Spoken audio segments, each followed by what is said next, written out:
Halo, berjumpa lagi. Kita pada kali ini pembahasan terkait apa sih yang dimaksud dengan kompetensi apoteker. Ya. Nah, sebelum kita membahas kompetensi apa saja yang harus dimiliki oleh seorang apoteker, tentu kita harus tahu terlebih dahulu ya apa yang dimaksud dengan kompetensi apoteker tersebut. Nah, ini adalah seperangkat pengetahuan, keterampilan, sikap, dan perilaku profesional, di mana itu harus dimiliki oleh seorang apoteker agar apa? Agar mampu melaksanakan tugas dan tanggung jawabnya secara etis, ilmiah, dan sesuai dengan peraturan perundang-undangan. Nah, ini diambil dari dasar hukumnya adalah Standar Kompetensi Apoteker Indonesia, IAI, Ikatan Apoteker Indonesia, dan APTFI, Asosiasi Perguruan Tinggi Farmasi Indonesia, serta Peraturan Menteri Kesehatan Nomor 73 Tahun 2016 dan Kode Etik Apoteker Indonesia. Nah, apa tujuan dari kompetensi apoteker tersebut? Yang pertama tentunya menjamin mutu dan profesionalisme pelayanan kefarmasian. Lalu kompetensi apoteker ini juga menjadi acuan dalam pendidikan, uji kompetensi, dan praktek apoteker. Lalu tentunya melindungi masyarakat dari penggunaan obat yang tidak rasional. Lalu juga tentunya bertujuan untuk mengedepankan keselamatan pasien atau kita kenal juga dengan pasien safety. Nah, ada 4 pilar utama dari kompetensi apoteker ini. Yang pertama adalah kompetensi profesional, ya, ini ilmiah dan teknis. Lalu ada kompetensi komunikasi dan sosial, kemudian kompetensi manajerial dan kepemimpinan, lalu kompetensi etika, moral, dan hukum. Nah, kita bahas terkait kompetensi profesional, ilmiah, dan teknis. Nah, ini tentunya seorang apoteker itu harus menguasai ilmu-ilmu dari farmakologi, farmakokinetika, dan farmakodinamika obat. Kemudian seorang apoteker juga harus mampu mengelola proses pembuatan, penyimpanan, serta distribusi obat. Lalu juga melakukan pelayanan farmasi klinik, ya, diantaranya adalah screening resep, kemudian pemantauan terapi obat atau PTO, lalu ada edukasi kepada pasien ataupun kepada teman rekan sejawat tenaga medis yang lain, kemudian juga menyangkut farmakovigilan, ya. Lalu berperan dalam penelitian dan pengembangan produk farmasi. Produk farmasi diantaranya adalah bentuk obat, kosmetik, herbal, ataupun nutraceuticals.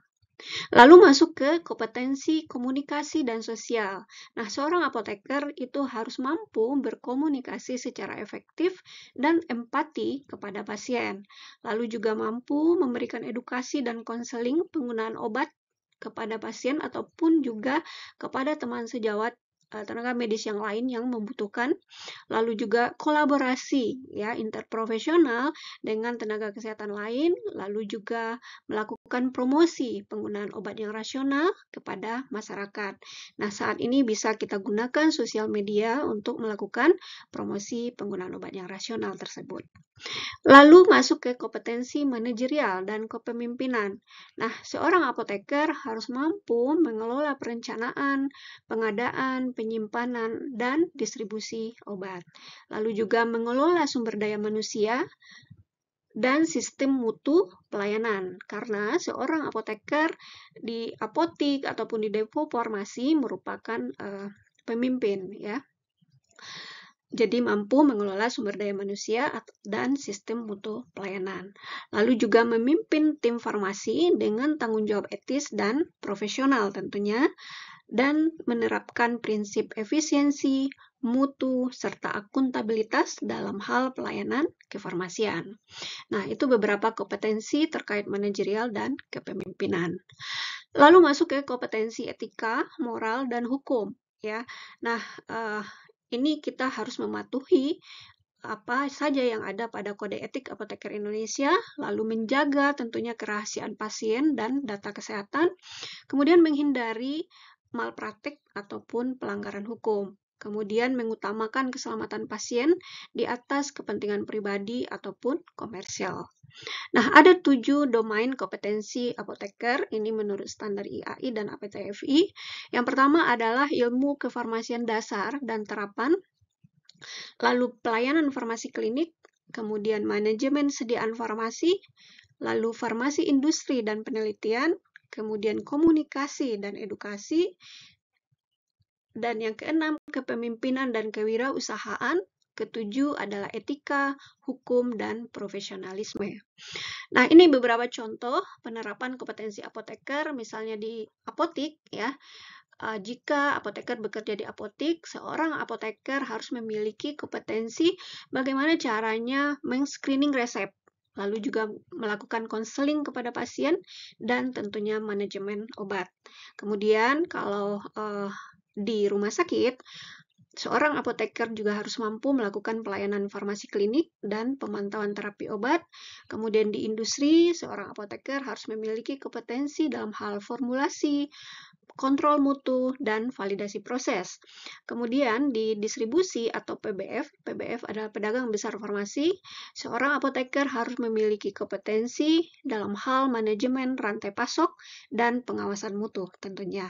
Kemudian jika apoteker bekerja di lembaga pemerintahan, seorang apoteker harus memiliki kompetensi dalam hal pengawasan dan juga regulasi obat. Kemudian jika apoteker berpraktek di pendidikan dan penelitian, seorang apoteker harus memiliki kompetensi dalam hal pengembangan ilmu dan inovasi farmasi. Nah, ini berikut adalah sikap dan nilai profesional seorang apoteker. Yang pertama harus memiliki integritas dan tanggung jawab tinggi. Kemudian komitmen terhadap keselamatan pasien tentunya, lalu pembelajar sepanjang hayat, ya, atau kita kenal juga dengan lifelong learner. Kemudian tentunya seorang apoteker harus memiliki sikap disiplin, jujur, dan objektif. Kemudian taat hukum dan menjunjung etika profesi. Demikian bahasan kita kali ini. Terima kasih atas perhatiannya. Semoga bermanfaat. Sampai ketemu di edukasi berikutnya. Jika ini bermanfaat, silakan di like, komen, ataupun di share. Bye-bye.